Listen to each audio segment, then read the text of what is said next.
तर मित्रांनो, आता तुम्ही पाहिल्याप्रमाणे नागराजला त्या ठिकाणी हॉस्पिटलमध्ये घेऊन आलो होतो. तर डॉक्टरनी त्याला बघितलं, सगळ्या गोष्टी झाल्या. त्याच्यानंतर काही टेस्ट करण्यासाठी पुढं पाठवण्यात आलं, काही नंतर दुसऱ्या दवाखान्यात पाठवण्यात आलं. मोठ्या दवाखान्यात आता सध्या त्याला घेऊन आलो आहे. तर या ठिकाणी पंढरपुरातील एक नामवंत हॉस्पिटल आहे, कारंडे हॉस्पिटल म्हणजेच गणपती हॉस्पिटल. या ठिकाणी आपण नागराजला ॲडमिट केलेलं आहे. डॉक्टरांच्या सांगण्याप्रमाणे किंवा ज्या काही गोष्टी आहेत त्याच्याप्रमाणे ट्रीटमेंट सुरू आहे. काल लाईव्हमध्ये मी बोललो होतो की त्याच्या आपण अगोदरपासून ट्रीटमेंट करत आलेलो आहोत आणि त्याचा जो विषय आहे तो डॉक्टर म्हणलेले की तो बोनसमध्ये त्याचं आयुष्य जगतो आहे आणि तुम्ही त्याला फक्त खाऊ घाला.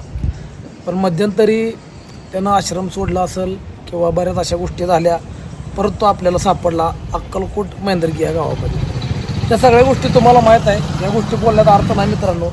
पण ज्यावेळेस तो त्या ठिकाणी सापडला आपल्याला मेंदरगीमध्ये, तिथनं आणल्यानंतर त्याची तब्येत जास्त खालावली आणि तब्येत खालावल्यामुळं तो 2 दिवस ना जेवत होता ना पाणी पित होता. जरी जेवला पाणी प्याला तर तोंडातनं बाहेर पडायचं.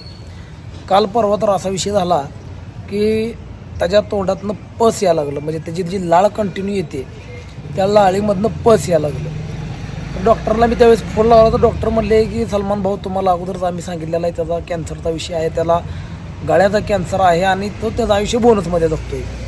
तुम्हाला त्याची ट्रीटमेंट करायची आहे का? ट्रीटमेंट त्याची अशी आहे की त्याला अन्ननलिकेचा पाईप इथनं बाजूनं काढावं लागेल आणि तो मनोरुग्ण आहे, तो पाईप ठेवणार नाही. तुम्हाला माहीत आहे, मलाही माहीत आहे. आणि जरी ती पाईप टाकली तर ती यशस्वी होईल असं कोण सांगू शकत नाही. किंवा त्या पाईपीमार्फत इंजेक्शनमार्फत जेवण किती दिवस ते खाणार? तोंडामार्फत त्याला चालू आहे, जोपर्यंत जाते तोपर्यंत द्या असं म्हणणं आल्यानंतर आपण ती गोष्ट केलेली होती.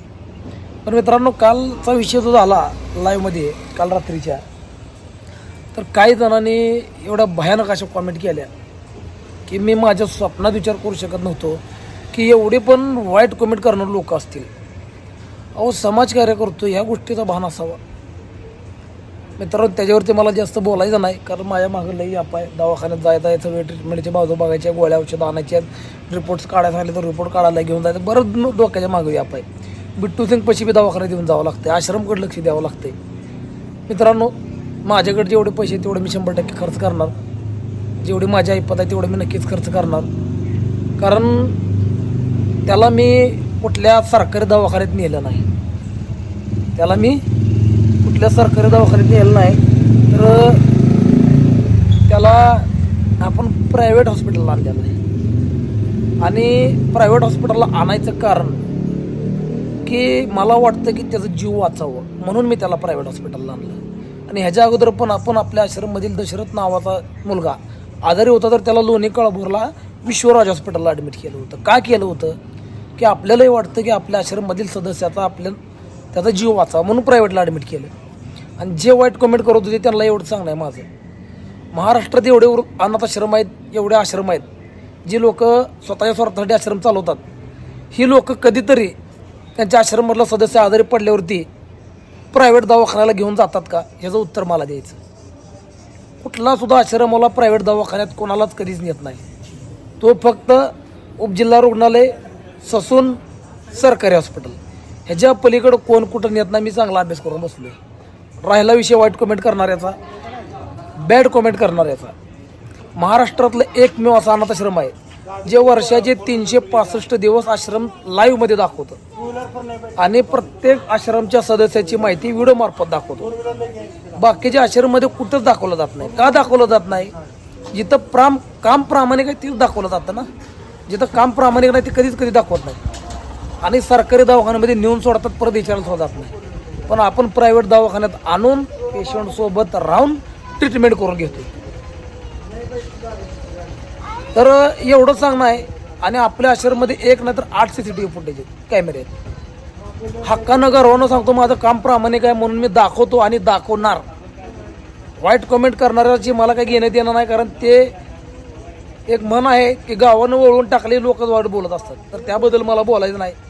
सध्या नागराज हॉस्पिटलमध्ये ॲडमिट केलेलं आहे, खूप मोठ्या हॉस्पिटलमध्ये ॲडमिट केलेलं आहे. मित्रांनो, माझी जेवढी ऐपत आहे तेवढं मी खर्च करणार, मी नाही म्हणणार नाही. पण त्याच्या पुढं जर काय मदत लागली तर मी नक्की तुमच्या पुढं मदतीची अपेक्षा व्यक्त करेल. कारण नागराचा जीव वाचावा असं मला बी वाटतं, पण जीव वाचल न वाचल ते देवाच्या हातातला विषय आहे. पण एक शेवटचा प्रयत्न म्हणून त्याला खूप मोठ्या हॉस्पिटलमध्ये मी घेऊन आलो आहे.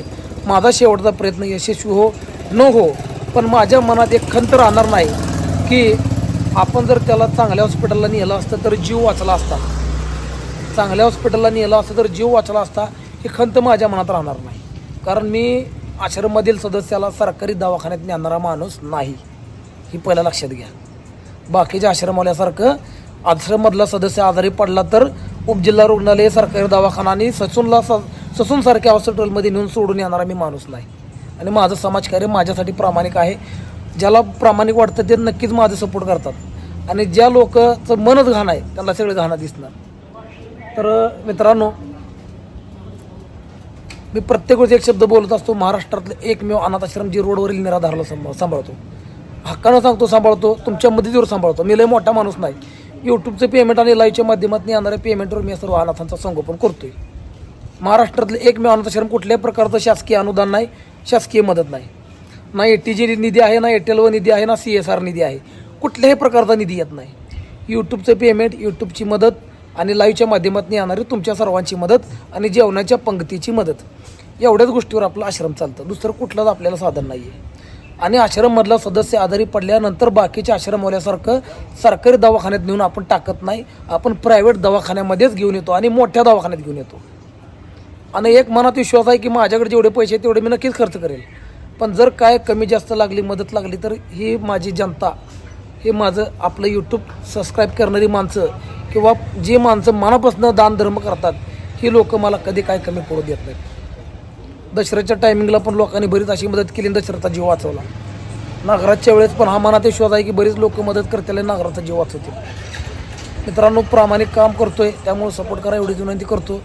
वाईट कमेंट करणाऱ्याला एवढं सांगणं आहे की बाकीचे आश्रमवाले बी जाऊन बघा. मी दाखवतोय म्हणून तुम्ही मला अडवं लावताय, मी दाखवतोय म्हणून मला बोलताय. कुठलंच आश्रमवालं, बाकीचे एवढे आश्रम आहे, कुठला आश्रमवालं लाईव्ह येत आहे का? कुठला आश्रमवालं व्हिडिओ दाखवत आहे का? जरी दाखवलं तर एवढं माझ्या एवढं तर कोण दाखवत नसेल. रोज लाईव्हला येऊन कोण दाखवत नाही आश्रममध्ये कोण आहे, काय करते, झोपलाय, उठलाय, गाणं म्हणतोय, कुठला सुद्धा आश्रमवाला दाखवत नाही. आणि जाऊन बघा, दाखवलं तर म्हणाल ती मी तुमचं ऐकतो, कोणसुद्धा दाखवत नाही. पण मी हे प्रामाणिक काम करतो. या प्रामाणिक कामाला तुमच्या सपोर्टची गरज आहे, हीच कळकळीची विनंती करतो. स्क्रीनवरती या ठिकाणी हेल्पलाईन नंबर दिला आहे, यथाशक्ती मदत करा. नागराचा जीव वाचवण्यासाठी तुमचंसुद्धा योगदान महत्त्वाचं आहे. मित्रांनो, हा व्हिडिओ इथं थांबवतोय. पुढच्या व्हिडिओमध्ये नक्कीच भेटू. तोपर्यंत जय हिंद, जय महाराष्ट्र, मानद रामकृष्ण हरी. आणि लवकरात लवकर नागराची तब्येतमध्ये सुधारणा हो, तो चांगला हो, हीच देवाचरणी, ईश्वराचरणी प्रार्थना करा. आणि जमेल त्यानं यथाशक्ती मदत करा. स्क्रीनवरती हेल्पलाईन नंबर देतोय, त्या नंबरला मला फोन जरी केला तर बाकीचे डिटेल मी तुम्हाला देईल. तर हा व्हिडिओ इथे थांबवतोय. पुढच्या व्हिडिओमध्ये नागराच्या तब्येतीबद्दल अजून माहिती देतो. धन्यवाद.